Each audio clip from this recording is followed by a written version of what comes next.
वो तो ये सोच रही ना जाने राजकाज सिंहासन कैसे चलाते होंगे। और इधर राजा नहुस ने इंद्राणी की तरफ नजर डाली तो वो विचार करने लगे, देखो हमें देख करके ये रीझ गई। अब तो ये विचार हुआ,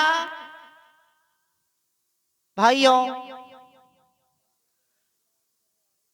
और ये कहा है,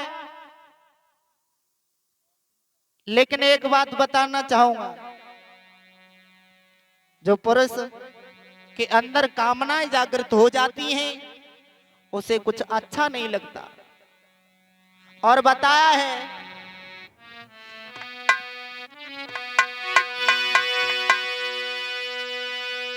हेलो, अरे छोटी मोटी कामिनी सबई बिसकी बेली।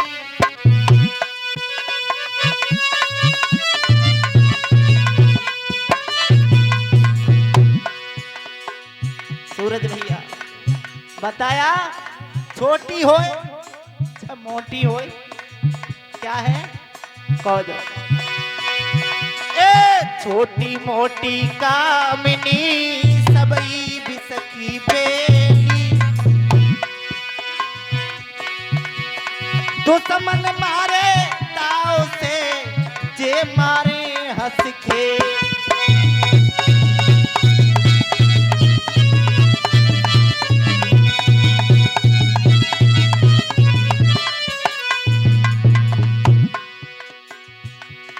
भैया छोटी हो या मोटी, जहर है जहर, लेकिन ज्ञानियों के लिए, अज्ञानियों के लिए, अज्ञानियों के लिए अमृत है।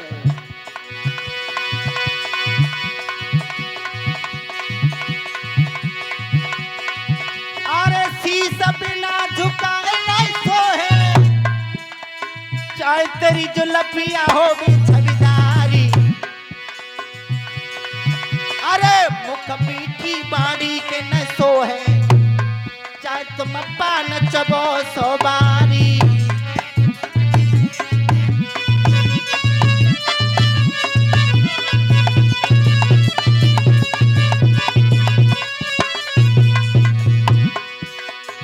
राजा बिन रैयत नहीं सोहे, अरे चाहे माया के भरे भंडारी। ए राजा बिन रैयत नहीं सोहे, चाहे माया के भरे भंडारी।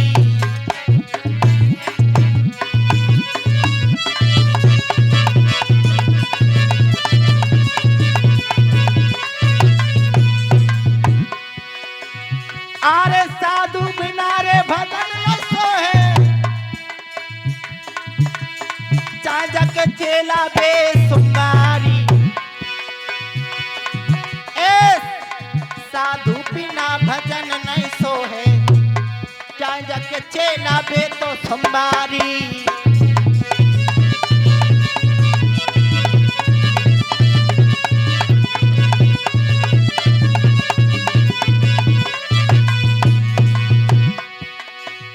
अरे पतिव्रता सतगुण न छोड़े, कामी चाहे कितना है लोभिया।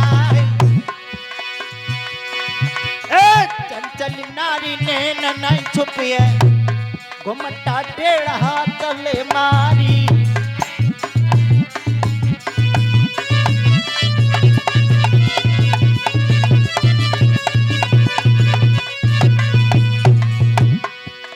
और इधर नहुस भैया क्या करने लगे, इनकी बुद्धि जो है काम नहीं कर रही। जाकी बुद्धि में कीड़ा मडरानो, जकी अकल करत नहीं काम होते पे।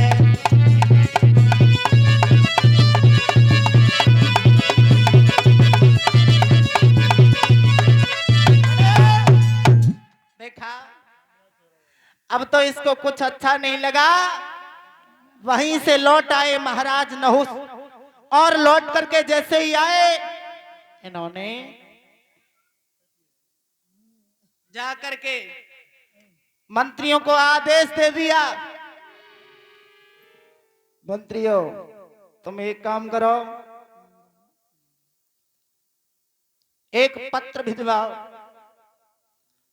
और वो इंद्राणी के पास पहुंचवाओ। हम गली से होकर के गुजर रहे थे, वो इंद्राणी ने हमें देख करके हमसे रीझ गई हैं, मोहित हो गई, और हम चाहते हैं उनके साथ में हम रमण करें, लेकिन संकेत करता है कवि, जो कामी पुरुष होता है वो अंधा हो जाता है। लेकिन बताया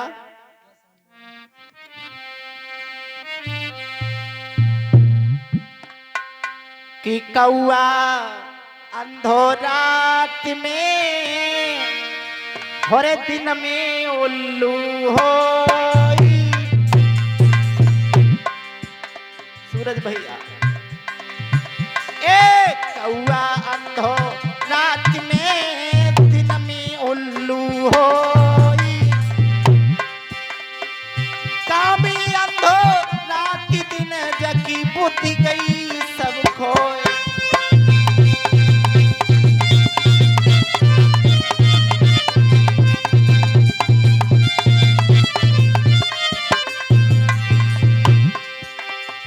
कामी अंधो रात दिन जगी बुद्धि गई सब खोए। भैया हर बलवान भावई सर पे टूटी है, वीरन होनी है बलवान भावई सर पे टूटी है।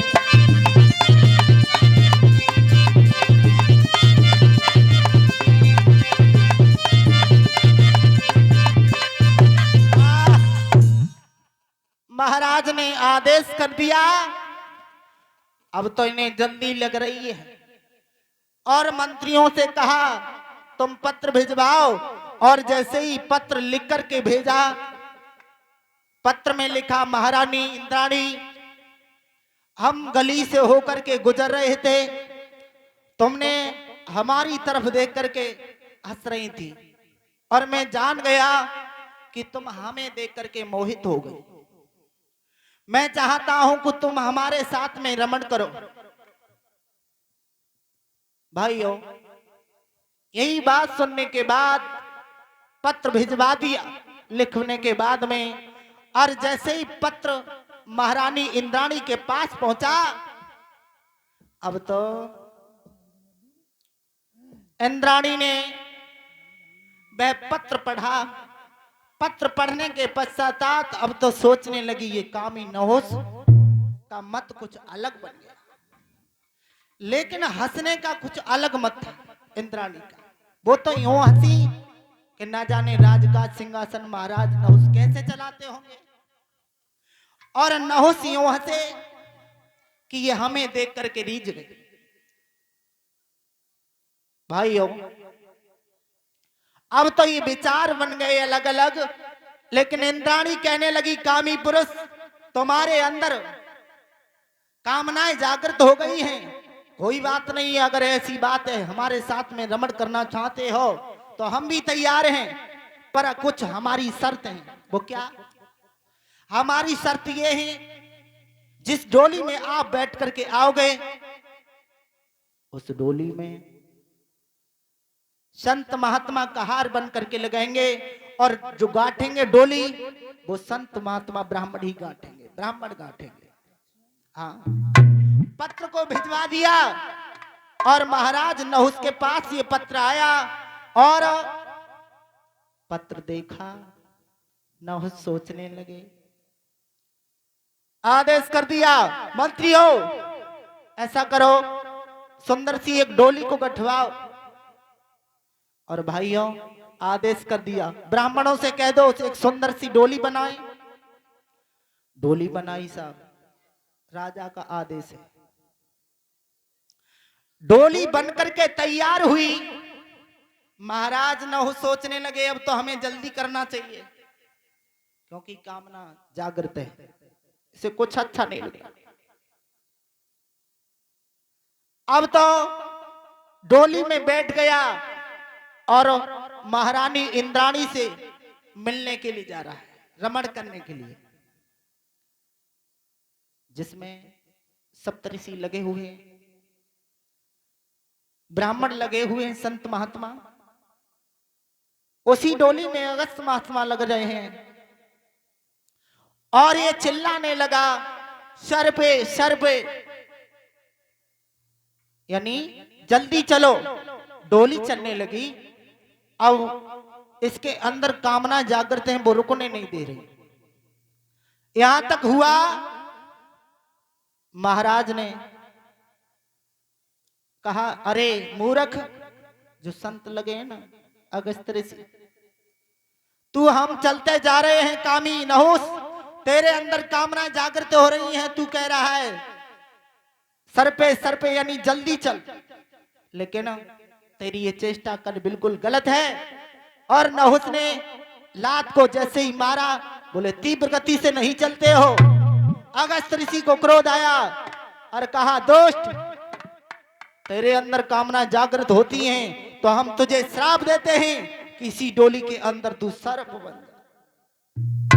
भगवत प्रेमियों, उसी समय महाराज नहुस सर्प बन गए पर नारी के चक्कर। जो पराई स्त्री के साथ में ऐसा करना चाहता है, उनका यही मत होता है। राजा नहुस को सर्प बनना पड़ा। लेकिन बताया है पर नारी के बारे में, पराई नारी के बारे में।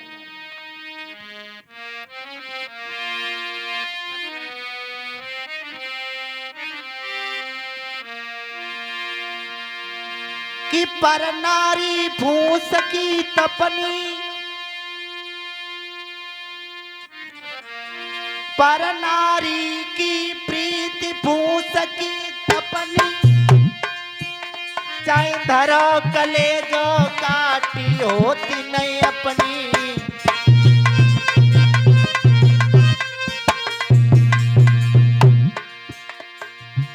पर नारी जैसे ही रंग कसूम की चादर बे, सोई रंग पराई तिरिया को। और हालई में हंस के बोले, अरे हालई कर दे तू मतड़ा।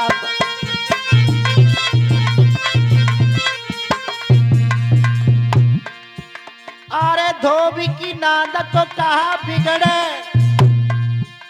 जामे पहला छुटट तन से कपड़ा को। अरे ओ सन प्यास बुझत नाही, तासे नीर भलो है अपने घड़ा को।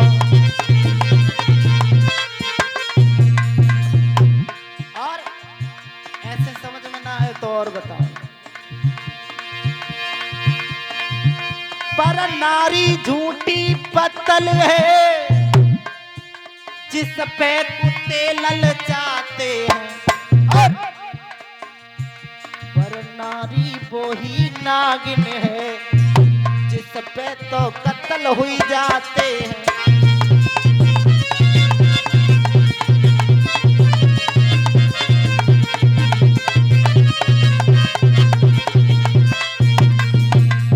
और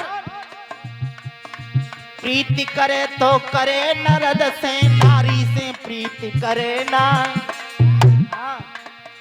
प्रीति करे तो करे मर्द से, नारी से प्रीति करे ना। और नारी अपनी नए होती बिन आई मौत मरे ना।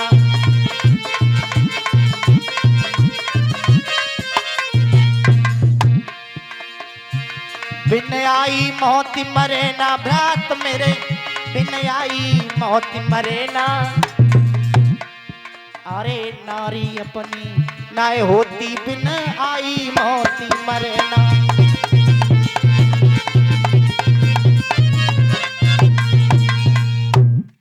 महाराज नहुस को स्त्री के चक्कर में सर्प बनना पड़ा। महाराज सुखदेव समझा रहे राजन परीक्षित उन्हीं के बेटा हुए हैं याति महाराज।